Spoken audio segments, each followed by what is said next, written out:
Foi um sucesso. Apesar da chuva, foram 163 pessoas, 163 alunos, e a lotação era 200, né?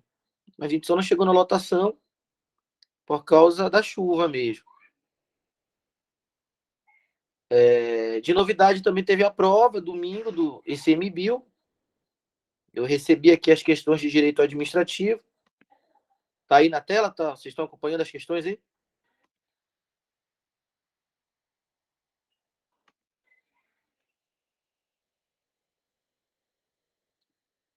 Olha aí as questões aí. Tá dando de visualizar aí o texto das questões?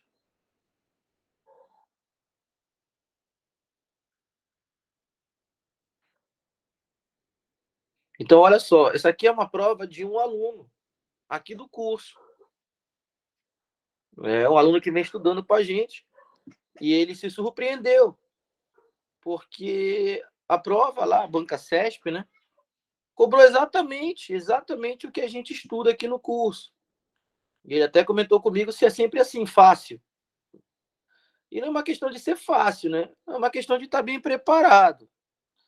Então, para a gente que estuda nesse modelo aqui, de mapear questões, de não ter PDFs robustos e ter PDFs sob medidas em cima do conteúdo, a gente sempre vai estar sujeito a fazer a prova de direito administrativo em pouco tempo. A gente vai estar sujeito a isso. Nossa preparação, o nosso produto vendido aqui é esse. É a preparação para chegar no dia e fazer a prova de direito administrativo em 10 minutos, 15 minutos. De tão bem preparado que a gente vai estar. Então, não é uma questão da prova estar fácil, é uma questão de você ter estudado o que a prova traz sempre. Então, só lendo aqui essas questões batidas aqui, né? A gente já estudou muito anulação, revogação, atos administrativos aqui. E sempre eu dizendo que é o que pergunta sempre. Tem até uma frase minha, né, que eu digo aqui, que o mundo vai girar, vai girar, vai girar, mas na hora da prova ele vai parar no mesmo lugar, sempre. E esse mesmo lugar são as questões de atos administrativos que falam de anulação e de revogação. Não é um negócio de adivinhar a questão. É um negócio de que sempre pergunta isso. Então a gente estuda sempre isso e no dia da prova vai bem. Tá? Então, se vocês estão acompanhando aqui o texto, a primeira dizia assim, para marcar certo e errado. O Poder Judiciário e a Administração Pública podem revogar ato administrativo, mesmo que seus efeitos já tenham sido produzidos. Então, o Poder Judiciário não pode revogar atos administrativos. O ato administrativo, ele só pode ser revogado exclusivamente pela administração pública que praticou ele. A revogação é uma exclusividade da administração. O Poder Judiciário não pode revogar ato administrativo. A gente não só estudou essa regra de que o judiciário não pode revogar o ato administrativo. Revogação de ato administrativo é uma exclusividade da administração. Privatividade é privativo, é exclusivo da administração. Revogar ato administrativo. A gente não só estudou isso, essa regra, que pergunta sempre, como a gente estudou um caso isolado, também estudamos que caiu na LAP, por exemplo, a gente resolveu essa questão da LAP aqui no módulo, em que o Poder Judiciário surge na prova agindo atipicamente na função administrativa. Mas a questão tem que deixar claro isso, dizendo que o Judiciário está agindo através dos seus órgãos administrativos na função atípica de administrar os seus bens e serviços e revogou um ato que ele mesmo praticou. Aí o Poder Judiciário vai poder revogar o ato administrativo. Mas o Poder Judiciário não está sendo o Poder Judiciário, ele está sendo a administração pública nesse caso, de forma atípica. Porque a gente sabe que o Poder Judiciário ele exerce de forma típica a sua jurisdição, que é a competência primeira, mas ele exerce de forma atípica ou secundária a função administrativa quando administra os seus bens, o seu pessoal, os seus serviços. Aí, nesse caso, se o judiciário estiver agindo através dos seus órgãos administrativos, na função atípica de administrar os seus bens, serviços e servidores, e a questão deixar claro que isso está acontecendo, aí o Poder Judiciário vai poder revogar o ato administrativo, mas ele não vai estar sendo o judiciário revogando um ato através de uma sentença do juiz. Não vai ser a função típica do judiciário. Vai ser um servidor da área administrativa do Poder Judiciário, um analista, por exemplo, que vai estar revogando um ato administrativo que ele praticou enquanto administração pública, porque dentro do Poder Judiciário também tem administração pública. Tem administração pública dentro dos três poderes, do Executivo, do Legislativo e do Judiciário.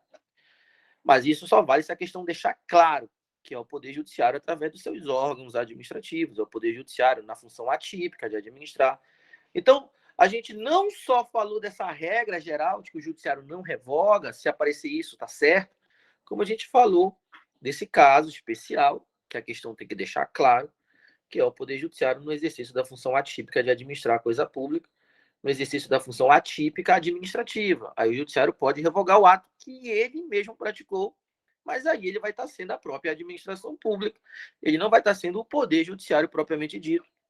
Ele não vai estar revogando através de uma sentença do juiz dentro de um processo judicial. Ele vai estar revogando dentro de um processo administrativo que ele mesmo deu início. Tá? Então, aqui está certíssimo. O judiciário não revoga. É a regra. Como não falou nada de função atípica ou de agir através dos órgãos administrativos, então a gente fica com a regra de que o judiciário não revoga. Na segunda, dizia, a vinculação dos motivos à validade do ato é representada pela teoria dos motivos determinantes, sendo o ato administrativo nulo quando o motivo se encontrar desassociado da situação de direito ou de fato que determinou ou autorizou a sua realização. Teoria dos motivos determinantes. Inclusive, aqui na nossa aula, a gente deu a dica. Dos 5 elementos, o elemento mais cobrado, quando é para falar de vícios, é o elemento motivo. Em segundo lugar, o elemento mais cobrado é o elemento finalidade. Então, cobrou aqui vícios de motivo. A teoria dos motivos determinantes diz que a validade do ato ela fica vinculada aos motivos apresentados pela administração. Se os motivos não forem verdadeiros, o ato é inválido. Teoria dos motivos determinantes. O ato só vai ser válido se os motivos forem verdadeiros. Uma teoria com um nome complexo, teoria dos motivos determinantes, parece um nome difícil, de uma coisa muito difícil para entender, mas uma teoria, na verdade, muito simples. A validade do ato está vinculada à verdade dos motivos alegados pela administração. Se os motivos alegados pela administração para praticar o ato forem verdadeiros, o ato é válido. Se os motivos alegados pela administração para praticar o ato forem falsos, o ato é inválido. Teoria dos motivos determinantes. A validade do ato está vinculada à verdade dos motivos. E tem batido aqui, esse item caiu no IAPEM também. Essa mesminha questão caiu no IAPEM, Banca FCC, em 2018. É claro que está cotado para voltar agora, nessa nova rodada de concursos, Detran, Politec, soldado, oficial. Está cotado para voltar o motivo. E é claro que nas nossas revisões aqui, nos nossos simulados, eu não sou bobo, experiente em direito administrativo. Nos nossos simulados, eu sempre vou estar batendo forte no motivo, porque eu sei da grande chance que tem de vir motivo nessas rodadas e você chegar lá e fazer a questão em 30 segundos, né? E se diferenciar da concorrência, subir na lista e ficar bem, né? Porque quando tu acerta a questão assim, que nem nosso colega acertou, né? Isso dá um gás, dá uma motivação. Tu sente que está mais perto, tu sente que a hora é essa. Né? E esse astral lá em cima, né? Esse alto astral, essa energia de estar acertando, de estar entendendo, de estar fazendo rápido, é o mindset, né? É a mentalidade, é o estado da mente de aprovado. Eu sempre falo, né? A mente do aprovado. Começa a se moldar aí. Claro que tem alguém que domina muito bem o constitucional, o administrativo, o português. Ele chega lá e já arrebenta de cara nessas aí. Pô, esse cara vai para as outras provas com o astral lá em cima, né? Sabendo que ele está bem próximo da aprovação. um concurseiro experiente, né? Por isso que tem gente que passa em tanto concurso em seguida. Mas é um cara que já está muito bem em português, muito bem administrativo, muito bem constitucional, e já tem uma rodagem. Mas a gente, né, que vem estudando relativamente há pouco tempo, a gente vem conquistando essas cartas. Eu estou oferecendo para vocês a carta do direito administrativo, de vocês terem a confiança do direito administrativo. Mas vocês, colando num outro professor, que vocês confiem e gostem da didática e gostem do material, vocês vão conquistar essa confiança também em outras disciplinas. Como, por exemplo, o professor Emerson, do Direito Penal. É um professor que sabe trabalhar muito bem isso daí. Né? Tem uma galera que estuda com o Emerson lá no Burarlan, por exemplo, no POD, né? Consegue sentir essa confiança com a aula dele e tal. Então, tu tem que procurar ter um porto seguro em cada disciplina. Tu não pode, entre aspas, servir a 3 senhores. Tu precisa escolher um para seguir. Que nem eu acredito que vocês estão me escolhendo aqui, né, para seguir no direito administrativo. Tu tem que escolher um para seguir no penal, tu tem que escolher um para seguir no português. Não precisa ser professores presenciais aqui não, né? Que tu tem contato físico. Pode ser um professor desses que tu compra o curso online, tu escolhe um, compra o curso dele, ou consegue o curso de outras maneiras, lícitas, né? E estuda, né, seguindo um só, né? Seguindo um só norte, servindo a um só senhor. Não dá de ter 10 cursos de português no teu notebook, porque tu não vai estudar os 10 cursos. Tu tem que assistir uma aula de cada um, escolher um. Ou então escolher um português, um professor presencial aqui, que tem um curso online, um presencial, e seguir ele. Tu tem que se ver um só senhor em cada disciplina, um só norte. É uma dica, né? Então, essa questão que estava certo. Olha o nosso colega grifando aí, né? Teoria de motivo determinante, anulação, revogação. Eu achei interessante que ele grifou os núcleos aqui, né? É para falar de revogação com validação dos atos administrativos. Ele grifou os núcleos, ó, no comando aqui. Eu fiquei muito feliz, né? De ver ele se dando bem aqui, ó, grifando os núcleos. Ele já sabe do que vai se falar lá embaixo. Então ele grifa os núcleos aqui primeiro. Depois ele vai para os itens. Aí depois veio a 19. Né? Tá certo, tá errada a 17, porque judiciário não revoga. Tá certo a 18, teoria dos motivos determinantes. E tá errada a 19. Ele acertou que tá errada, né? Marcou errada. Diz assim: agirá de acordo com o previsto na lei 9784, é a lei que regula o processo administrativo. Muito do direito administrativo está na lei 9784. Tanto a anulação quanto a revogação, a convalidação está na lei 9784. Recurso, revisão, delegação, avocação, são itens de prova que são desenhados, né, definidos na lei 9784. Então, na lei 9784 tem pelo menos, vamos contar, a lei 9784 fala o que é órgão, o que é entidade e que é autoridade. São 3 itens de prova. Fala o que é anulação e fala o que é revogação. Mais 2, 5. A 9784 fala de suspeição e impedimento. 7. Fala sobre anulação, revogação e convalidação. 10. A 9784 fala de recurso e sobre revisão. 12. Então, a Lei 9784 ainda traz o prazo decadencial para a administração anular os atos administrativos, que é de prova também, 13. Então, a Lei 9784, assim, itens repetidos de prova, a Lei 9784 tem pelo menos 13 itens de prova. Né? Eu conferi de cabeça aqui que eu conheço essa lei muito bem, né? Ela é a base do direito administrativo, essa lei. Tipo assim, não tem o penal e o direito processual penal, né? Tem o civil e o direito processual civil. Essa lei, entre aspas, é como se fosse o direito processual administrativo. Entenderam a importância dela? Claro que ela não assume formalmente essa cara de ser o direito processual administrativo, mas ela é, de maneira geral, no fundo, o direito processual administrativo. Só que ela é uma lei curta, né? Porque ela traz parâmetros gerais para o direito. Então, ela acaba não ganhei desse status de dizer existe direito processual administrativo. Mas, rudimentalmente, de forma rudimentar, a 9784 é o direito processual administrativo. Por isso que ela é tão cobrada em prova. Por isso que ela tem pelo menos 13 itens de prova, fortes de prova. Então, diz assim, né? A 19 que está errada. Vamos ver por que ela está errada.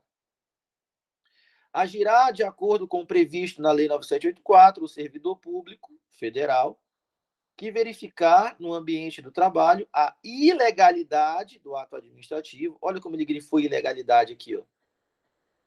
Ilegalidade do ato administrativo e, com base nisso, revogá-lo. Já está errado. Por causa de ilegalidade, o ato não é revogado. Por causa de ilegalidade, o ato tem que ser anulado e não revogado. Para o ato ser revogado, ele não pode ter ilegalidade. Para o ato ser revogado, ele tem que ser um ato válido. Só revoga ato válido. Só que é um ato que, apesar de válido, não é mais conveniente e oportuno. E por isso ele vai ser revogado. Tá? Então, falou em ilegalidade, é anulação.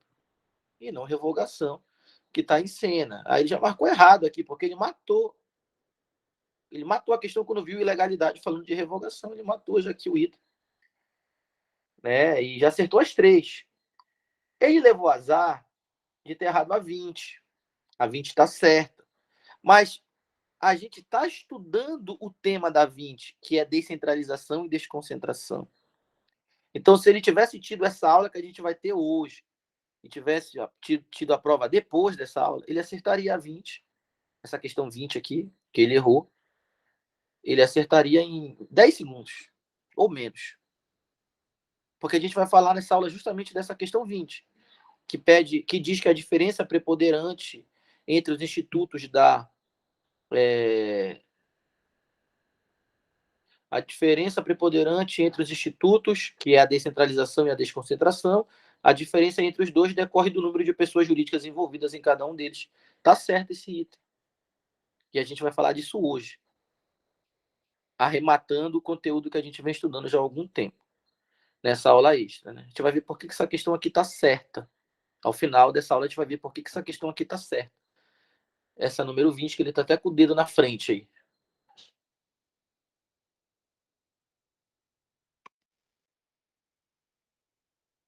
Então vamos lá. E aí, vocês acompanharam aí essa análise das questões? Vocês também teriam acertado essas questões que ele acertou sobre anulação e revogação?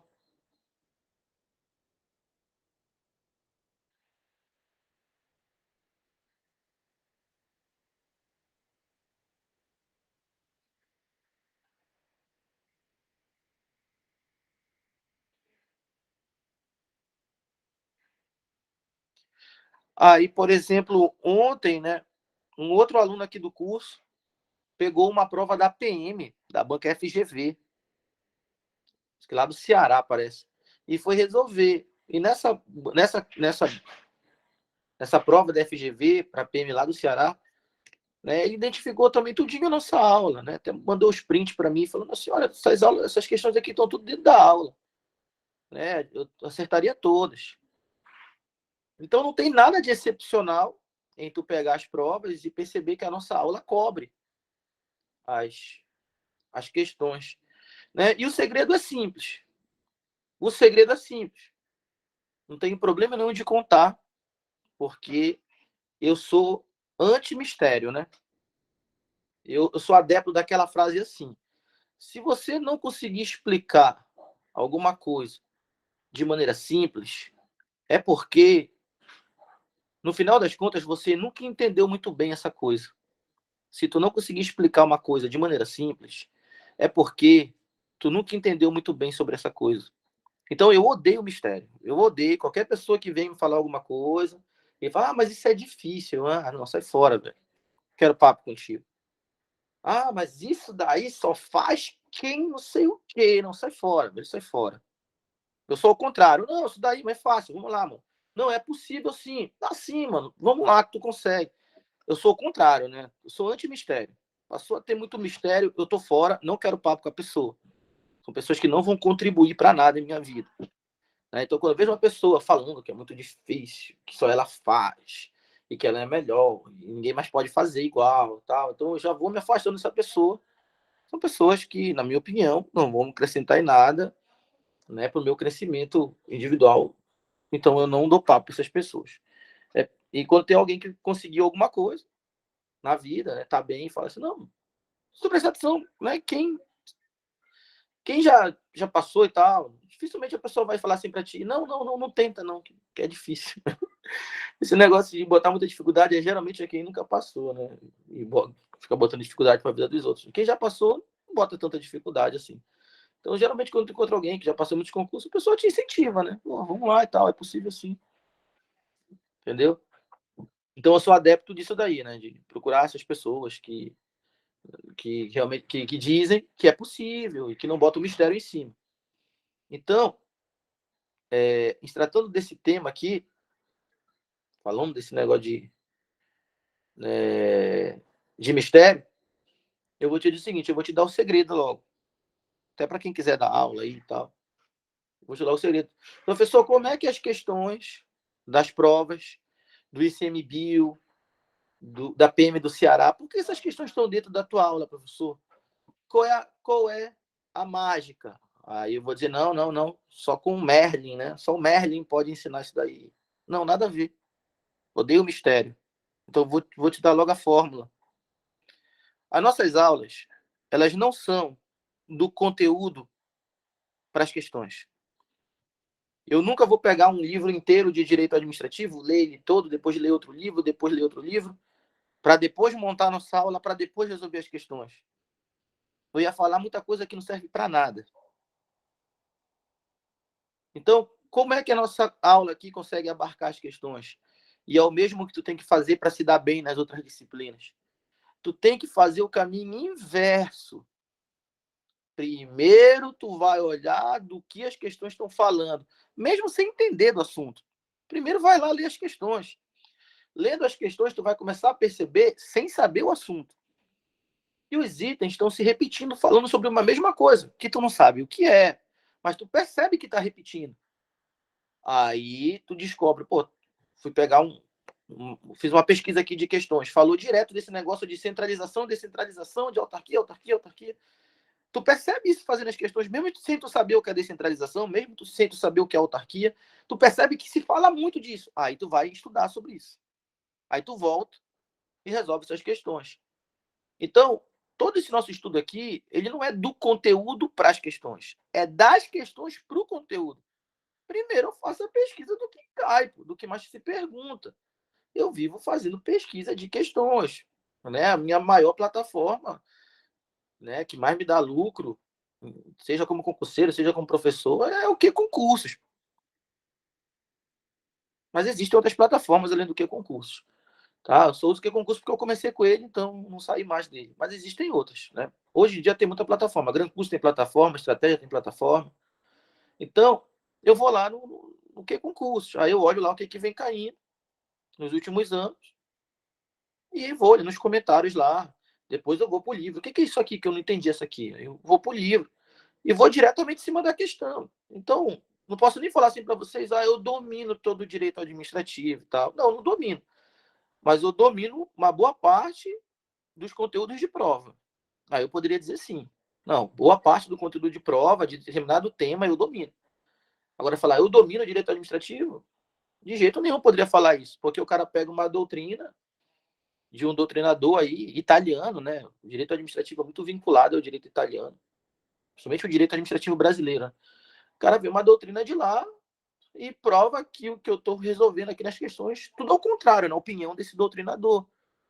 Eu não vou poder opinar nada, porque o meu conteúdo é puramente em cima de questões. Não é um conteúdo baseado, né, nesse estudo acadêmico, científico. Então, não posso falar que eu domino o direito administrativo, posso falar que eu domino os conteúdos, os principais conteúdos que são perguntados nas principais bancas.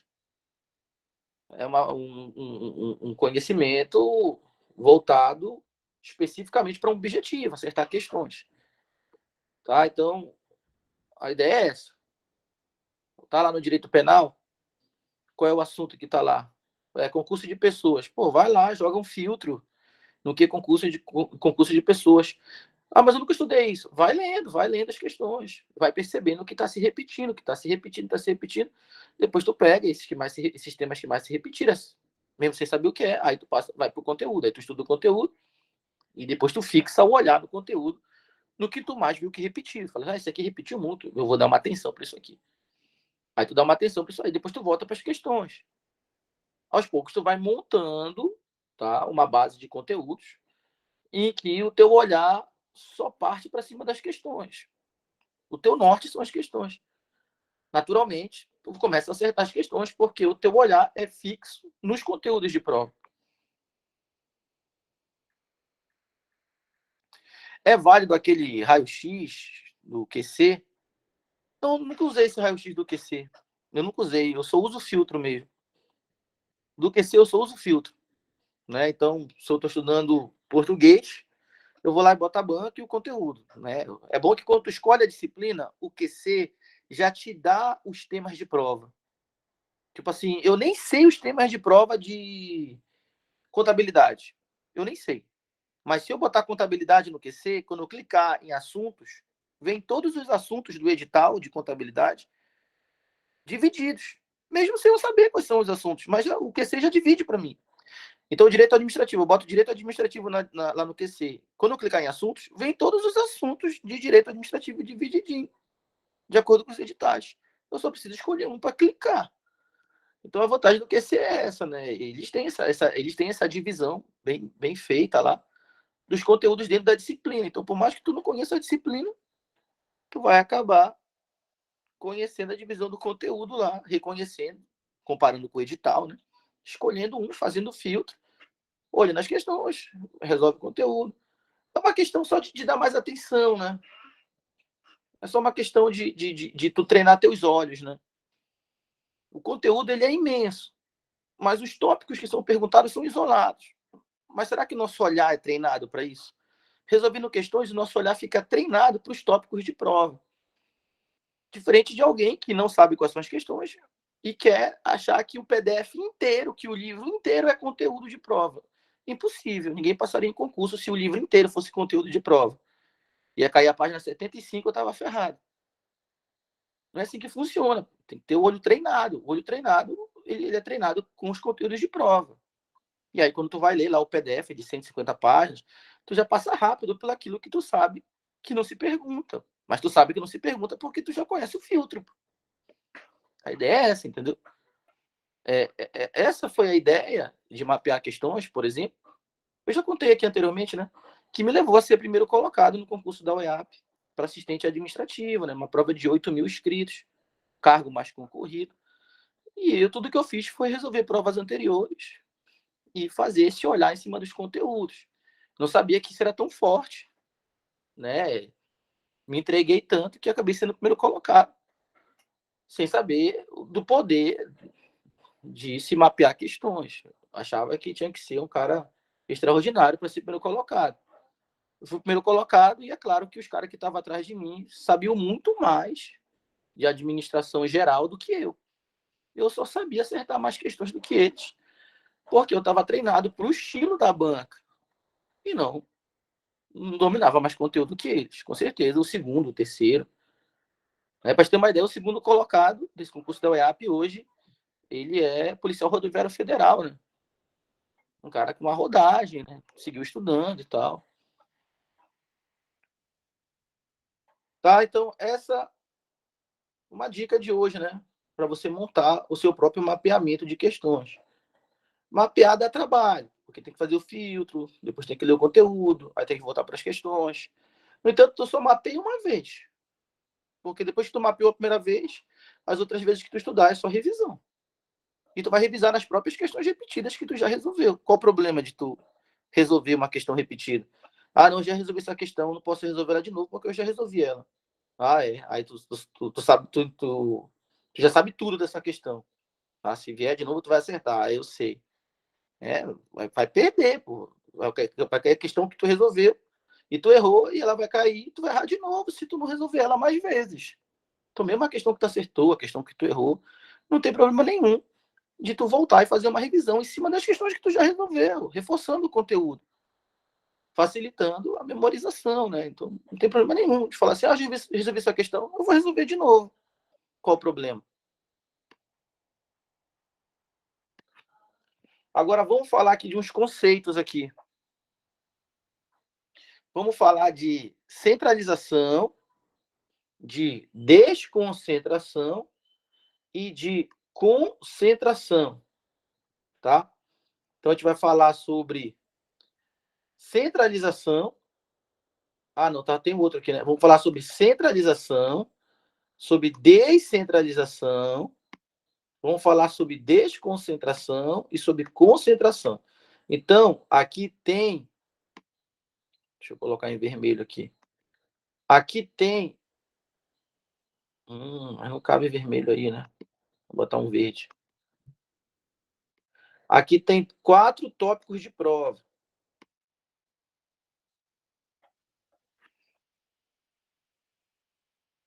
Chegando aí, o Ronaldo SK8.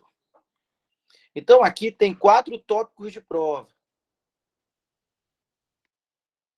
Bora voltar aqui para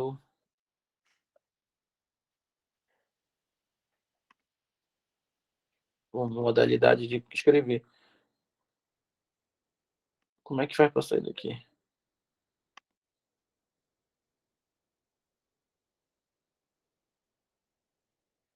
Eu quero voltar a escrever, mano. Onde é que eu clico para voltar a escrever?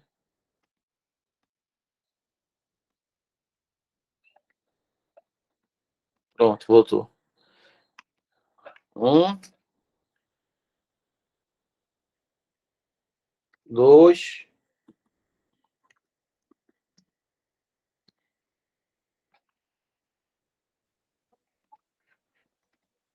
3,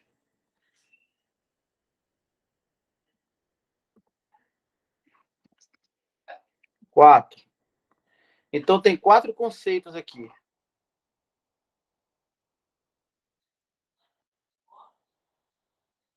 Então, tem 4 conceitos aqui.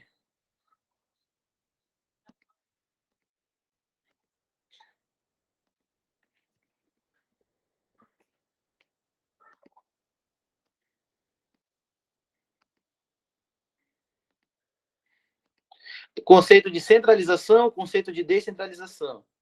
Depois tem que saber o conceito de desconcentração e o conceito de concentração. A gente tem que conhecer esses 4 conceitos aí. Vamos entender com calma. Vocês estão sabendo que chegou nossa mesa digitalizadora? O curso está ganhando corpo, né?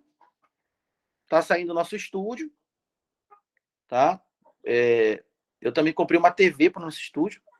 Pô, tá gravando isso, né? Quando acabar a gravação, eu falo sobre o nosso curso. Comprei uma TV de 65 polegadas para o nosso curso. Comprei uma mesa digitalizadora também, de 10 polegadas. Eu não sei, né? Eu não tenho essa mania de fazer as coisas de qualquer jeito, né? Eu quero logo tomar a frente, né? Então, vocês começaram com 5 pessoas, né? Me convidaram para dar aula online. Acabei gostando. Viu essa pandemia aí, dar uma apertada, né? Eu não sei, não. Eu acho que a gente vai fazer acontecer nesse online aí. Vamos lá fazer essa diferença aqui. Centralização é o mesmo que a administração direta. Centralização é o mesmo que a administração direta. Na centralização, você tem o serviço sendo prestado pelos órgãos da administração direta. Então, aqui na centralização, o serviço é prestado diretamente pelos órgãos da administração direta. Quem são os órgãos da administração direta que prestam serviço diretamente para a população?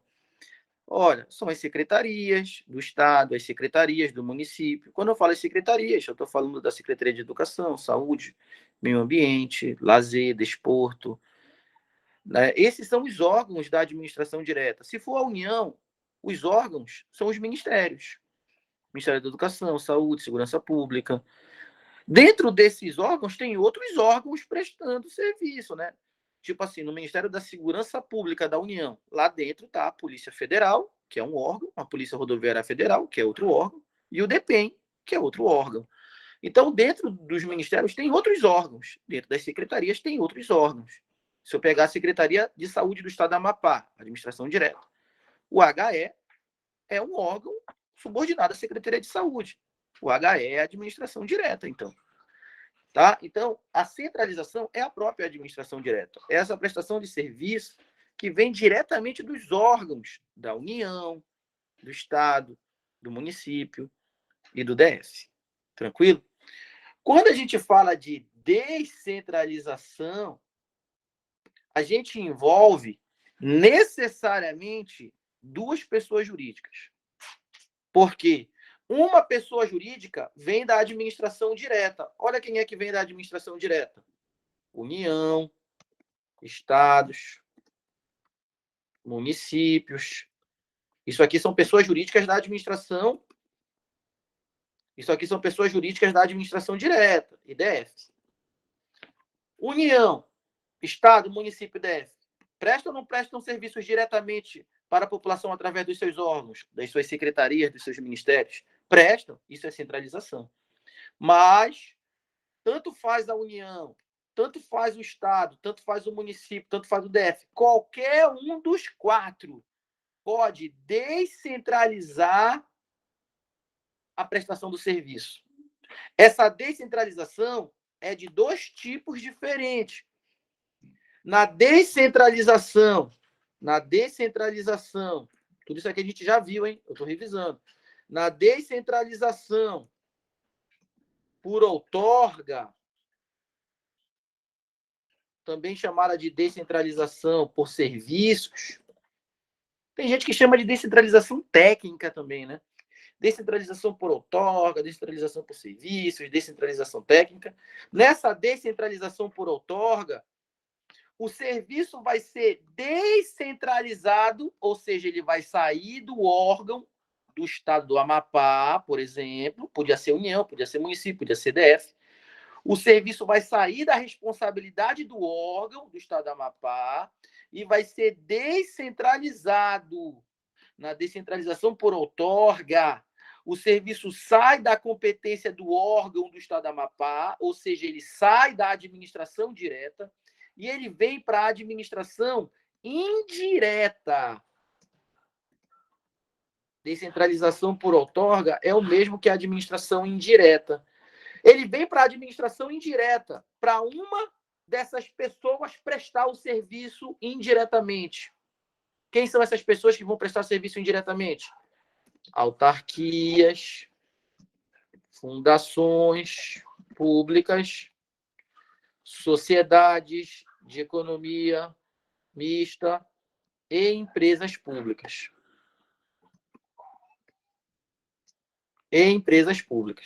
Então, na descentralização por outorga, eu tiro o serviço do órgão do Estado do Amapá, por exemplo, podia ser União, podia ser município, podia ser DF, eu tiro o serviço do centro do poder, eu tiro o serviço da administração direta e passo essa competência para...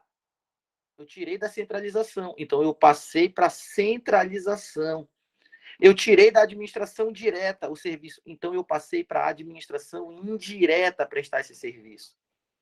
Essa descentralização pressupõe que o serviço foi outorgado por lei para uma autarquia prestar, por exemplo, ou uma fundação pública, ou uma sociedade de economia, ou uma empresa pública. Exemplo, só para entender, esse exemplo não é de prova. O serviço de guarda e custódia de presos era a competência de um órgão do Estado do Amapá. Qual era o órgão do Estado do Amapá que pertencia à administração direta, também chamada de centralização, e que prestava o serviço de guarda e custódia de presos. Esse órgão não existe mais. O nome do órgão era COPEM. No entanto, através de lei, por isso outorga, também chamado de outorga legal, através de uma lei específica, foi criada uma autarquia para prestar o serviço que antes era do órgão do Estado do Amapá, mas esse serviço foi descentralizado. Uma lei criou uma autarquia estadual para prestar especificamente o serviço de guarda e custódia de presos, o IAPEM. Então, o serviço de guarda e custódia de presos do Estado do Amapá foi descentralizado, ele foi tirado do centro do poder, ele foi passado para a administração indireta, ele foi tirado da administração direta. Agora, quem exerce o serviço de guarda e custódia de presos não é mais um órgão, agora é uma entidade com personalidade jurídica própria, é uma autarquia. Então, eu tive a descentralização administrativa quando criaram uma autarquia. O mesmo vale para a fundação pública. Quando o Estado, ou a União, ou o município, ou o DF, cria uma fundação pública, eu tenho uma descentralização administrativa. Quando a União, o Estado, o município, ou o DF, cria uma sociedade de economia mista, eu tenho uma descentralização administrativa. Quando a União, o Estado, o município, ou o DF, cria uma empresa pública, eu tenho uma descentralização administrativa. Essa descentralização que cria autarquias, fundações, sociedades, empresa pública, é chamada descentralização por outorga. Eu apaguei o outorga ali, né? Por outorga, também chamada de descentralização por serviço, e é a própria administração indireta isso. Essa descentralização por outorga, que cria autarquias, fundações, sociedade, empresa pública, ela é a própria administração indireta. Então, quando a descentralização ocorre, essa por outorga, quantas pessoas jurídicas eu tenho envolvidas? Eu tenho duas. Uma é a criadora, pode ser o Estado do Amapá. Isso aqui é uma pessoa jurídica. A outra é a pessoa jurídica criada, pode ser uma autarquia. Da administração direta, uma é o ente instituidor. Da administração indireta, o outro é o ente instituído. Então, o ente instituidor é o Estado do Amapá, que tem personalidade jurídica própria. O ente instituído é uma autarquia, que tem personalidade jurídica própria. Então, quando a descentralização acontece, quantas pessoas jurídicas eu tenho envolvido? Duas, necessariamente. Uma pessoa jurídica que vai ser o ente instituidor, pertencente à administração direta, pode ser União, pode ser Estado, pode ser município, pode ser DF. E uma pessoa jurídica que vai ser o ente instituído. Ele vai pertencer à administração indireta. Pode ser uma autarquia, pode ser uma fundação pública, pode ser uma sociedade de economia mista, pode ser uma empresa pública. Um daqui e um daqui. Toda vez que eu tiver descentralização, por outorga, eu vou ter um daqui criando um daqui. Eu vou ter um da administração direta criando um da administração indireta. Eu vou ter a centralização se tornando descentralização. Então, na descentralização, quantas pessoas jurídicas eu pressuponho que exista para ocorrer descentralização? Pressuponho a existência de duas pessoas jurídicas. Uma que cria, a outra que é criada. Uma que cria, a outra que é criada. Uma que institui, a outra que é instituída. Então, na descentralização, obrigatoriamente, necessariamente, toda vez que ocorrer descentralização, eu vou ter duas pessoas jurídicas envolvidas. Uma que cria, uma que é criada. Aqui eu estou tendo a descentralização por outorga, a relação entre a administração direta e a indireta. Então, necessariamente, obrigatoriamente, eu tenho que ter duas pessoas jurídicas envolvidas quando a descentralização ocorrer. A gente falou da descentralização por outorga. Como eu disse bem aqui, existem dois tipos de descentralização. Quer dizer que ainda existe a descentralização, por delegação. Delegação. Agora, nessa descentralização por delegação ou descentralização por colaboração, agora nessa descentralização aqui, chamada descentralização por delegação ou descentralização por colaboração, nessa aqui eu continuo tendo duas pessoas jurídicas envolvidas. Uma vai ser da administração direta, pode ser União, pode ser Estado, pode ser município, pode ser DF. A outra não pertence à administração indireta. Na descentralização por delegação ou colaboração, eu também tenho um serviço público sendo descentralizado. Eu também tenho duas pessoas jurídicas envolvidas. Mas eu não estou falando de administração indireta mais. Eu não estou falando mais de autarquia, eu não estou falando mais de fundação pública, eu não estou falando mais de sociedade de economia mista, eu não estou falando mais de empresa pública.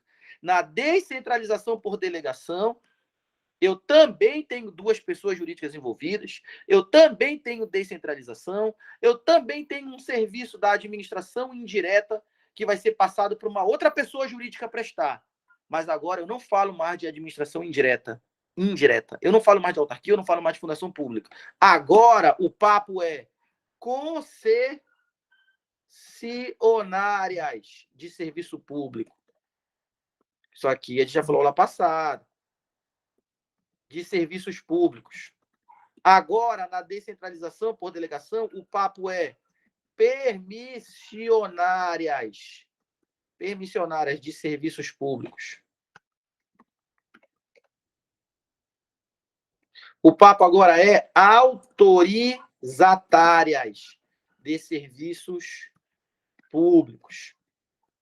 O certo é que todos esses aqui têm personalidade jurídica própria. Todos esses aqui são pessoas jurídicas. Todos esses aqui são pessoas jurídicas. São PJ. Tem personalidade jurídica própria. Todos esses aqui, a concessionária tem personalidade jurídica própria? Tem. A concessionária tem, a permissionária tem personalidade jurídica própria? Tem. A autorizatária tem personalidade jurídica própria? Tem. Então, mesmo quando a descentralização é por delegação, eu continuo tendo duas pessoas jurídicas envolvidas. Como é que eu sei que tem duas pessoas jurídicas envolvidas? Porque mesmo na descentralização por delegação, uma pessoa jurídica vai ser daqui da administração direta. E a outra vai ser uma concessionária de serviço público, por exemplo. Só que a concessionária é uma pessoa jurídica. Então, mesmo na descentralização por delegação, que não tem nada a ver com a administração indireta, não tem nada a ver com a autarquia, com a fundação pública, mesmo na descentralização por delegação, eu continuo tendo a regra de que pressupõe a existência de duas pessoas jurídicas. Uma da administração direta, pode ser um município, outra do mercado, né? Porque aqui não é administração indireta, aqui é o mercado privado. São empresas privadas que assinam um contrato de concessão com o município, por exemplo. O município presta o serviço de limpeza da cidade. O município pode assinar um contrato com uma concessionária, que é uma empresa com personalidade jurídica própria. Essa empresa pertence ao mercado privado, ela não é da administração indireta, ela pertence ao mercado privado. Essa empresa assina um contrato de concessão com o município e passa a prestar de forma descentralizada o serviço de limpeza da cidade, coleta de lixo, por exemplo. Eu vou ter uma pessoa jurídica da administração direta, que é o município, e uma pessoa jurídica do mercado, que é uma concessionária. Nessa descentralização, por delegação, eu continuo tendo duas pessoas jurídicas envolvidas. Só que, nesse caso, é uma da administração direta e uma do mercado. Então, toda vez que eu falar em descentralização, obrigatoriamente eu pressuponho a existência de duas pessoas jurídicas. Se for descentralização por outorga, uma pessoa jurídica é da administração direta, a outra é da administração indireta, uma autarquia, uma fundação pública. Se for descentralização por delegação, uma pessoa jurídica é da administração direta, União, Estado, Município, DF. A outra pessoa jurídica é do mercado, é uma concessionária, uma permissionária, uma autorizatária de serviço público. É uma empresa privada que assinou um contrato com a administração para prestar um serviço por sua conta e risco. Quero saber se vocês enxergaram essas coisas, porque eu preparei vocês para enxergar isso aqui. Na descentralização, eu sempre vou ter duas pessoas jurídicas envolvidas. Mesmo que seja descentralização por outorga, na administração indireta, que seja descentralização por delegação, nas concessionárias, permissionárias, autorizatárias do mercado privado de empresas, eu sempre vou ter duas pessoas jurídicas envolvidas. Vocês entenderam que na descentralização sempre vai ter duas pessoas jurídicas envolvidas?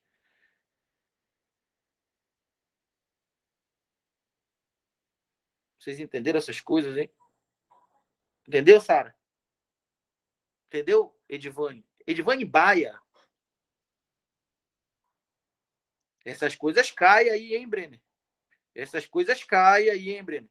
E eu tô te falando, cai e o pessoal não acerta. Não acerta não é porque é difícil. Não tem assunto difícil. Não acerta porque realmente tem bastante detalhe para gravar e entender. Mas nada de difícil, nada que bem explicado, com calma. Você não seja capaz, né, de assimilar esse conteúdo e depois, né, a ficha vai caindo aos poucos. Cada vez que tu lê esse conteúdo numa apostila diferente, assiste uma aula diferente, né, de um professor diferente, você cai um pouco mais a ficha para você e você começa a absorver mais isso. Isso passa a fazer parte do teu dia a dia. E chega um momento que tu tá falando disso no teu dia a dia e realmente alguém que não faz parte desse mundo, né, pensa que tu tá dominando lá um grande tema do direito. Na verdade, tu apenas se aceitou inserir nisso. Não tem nada de difícil, mas apenas tu resolveu entrar nesse mundo. E quando tu tá do lado de dentro, fica mais fácil conviver com isso do que quem tá do lado de fora. Agora vamos para mais dois conceitos. Eu falei de centralização, que é a mesma coisa que a administração direta. Centralização é a mesma coisa que União, Estado, Município e DF, prestando serviço através dos seus órgãos. Agora vamos falar sobre mais dois conceitos. Vamos falar sobre desconcentração e concentração. Então, a desconcentração é quando uma pessoa jurídica, pode ser qualquer uma dessas aqui, ó, União, Estado, Município ou DF, autarquias, fundações públicas, sociedades de economista e empresa pública. Qualquer uma dessas 8 pessoas jurídicas aí é quando uma pessoa jurídica cria dentro dela mesma um novo órgão. Então, se a União criar um novo ministério, isso é desconcentração, porque ministério é um novo órgão. Se o Estado do Amapá criar uma nova secretaria, Secretaria dos Concursos Públicos, já pensou? Isso seria desconcentração, porque estaria criando um novo órgão dentro da pessoa jurídica Estado do Amapá. Se o município cria um novo órgão dentro de uma secretaria, isso seria desconcentração, porque seria um órgão sendo criado dentro de uma mesma pessoa jurídica. O mesmo vale para uma autarquia, para uma fundação pública. Se lá dentro do IAPEM é uma autarquia, for criado um novo órgão dentro do IAPEM, isso será desconcentração, porque tu tem uma pessoa jurídica criando um órgão. Toda vez que um órgão é criado dentro de uma pessoa jurídica, você tem um fenômeno administrativo que recebe o nome de desconcentração. Então, aqui na desconcentração, ocorre a criação de novos órgãos. Essa criação ela é interna a uma mesma pessoa jurídica.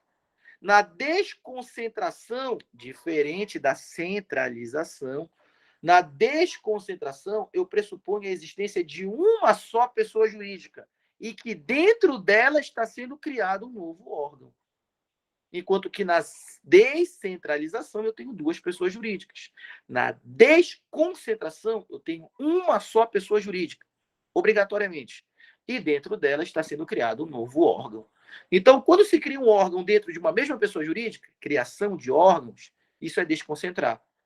Mas quando eu tenho a criação de uma nova pessoa jurídica para prestar um serviço específico, uma autarquia, isso é descentralizar, porque eu vou passar a ter duas pessoas jurídicas. Aqui criou, pode ser o Estado do Amapá, e aqui foi criada, pode ser uma autarquia, como a OEAP, foi criada pelo Estado do Amapá. Na descentralização, eu tenho a criação de novas entidades. E na desconcentração, eu tenho a criação de novos órgãos. Por isso o macete, né? Qual é o macete? O macete é esse aqui, ó. Na descentralização, eu tenho a criação de entidades. Aqui na descentralização por outorga, as entidades que são criadas são autarquias, fundações públicas, sociedades de economia e empresa pública. Esse ente, bem no meio aqui da palavra descentralização, faz referência à criação de novas entidades.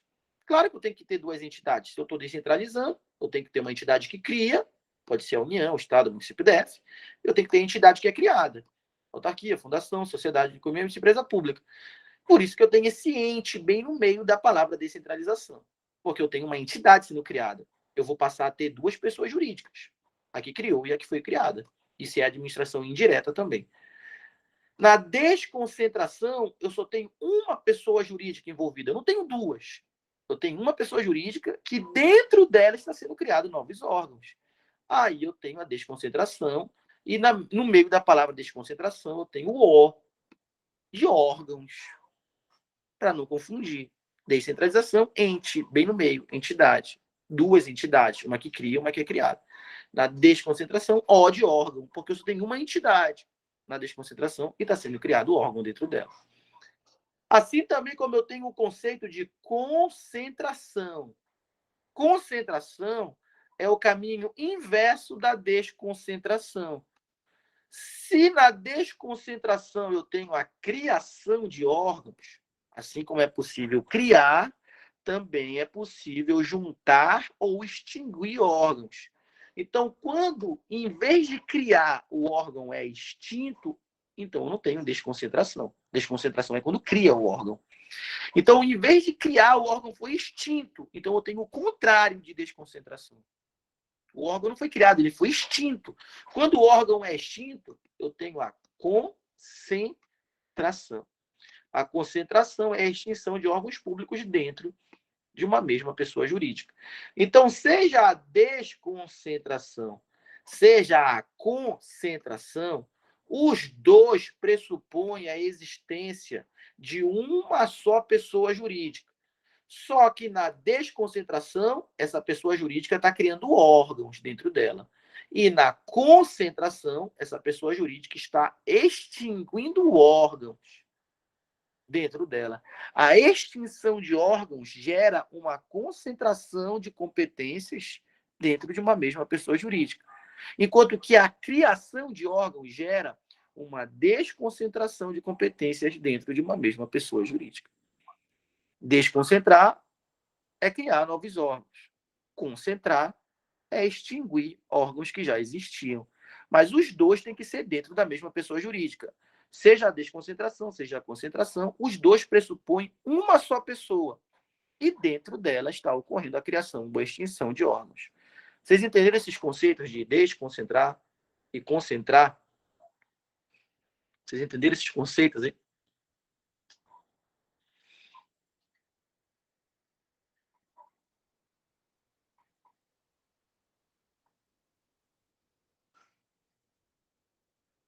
Então, basicamente, na descentralização, eu tenho duas pessoas jurídicas envolvidas, sempre.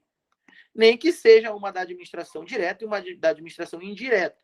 Nem que seja uma da administração direta e uma do mercado, que pode ser uma concessionária, uma permissionária, uma autorizatária. Sempre eu vou ter duas pessoas jurídicas na descentralização. Enquanto que na desconcentração, na concentração também, eu sempre vou ter uma só pessoa jurídica envolvida, porque dentro dela está sendo criado ou extinto órgãos. Então, o número de pessoas jurídicas envolvidas faz eu saber se é descentralização, na descentralização tem duas pessoas jurídicas envolvidas, ou se é desconcentração. Na desconcentração só tem uma. O número de pessoas jurídicas envolvidas importa. Questão batida. Bastava saber isso para acertar a questão número 20, que o nosso colega teve azar da gente não ter dado essa aula antes da prova do ICMBio, porque seria mais uma questão que ele acertaria em 10 segundos. A questão dizia assim: no que tange aos institutos da descentralização, ele até marcou o ente aqui, ó, e da desconcentração, ele marcou o O, julgue o item a seguir. Ele quer a diferença entre os dois. Difere os dois, descentralizar e desconcentrar. A diferença preponderante entre esses dois institutos decorre do número de pessoas jurídicas envolvidas em cada um deles. Certo, na descentralização, duas pessoas jurídicas envolvidas, obrigatoriamente. Na desconcentração, uma pessoa jurídica envolvida só, obrigatoriamente. Dava ou não dava de fazer essa questão em 10 segundos? Depois de estudar o conteúdo aqui com a gente, dava ou não dava de acertar essa questão em 10 segundos?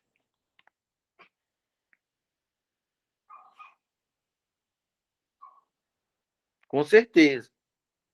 Tá? Então, vocês entenderam a resolução da questão aí? Vocês entenderam por que esse item está certo? Vocês entenderam por que esse item está correto?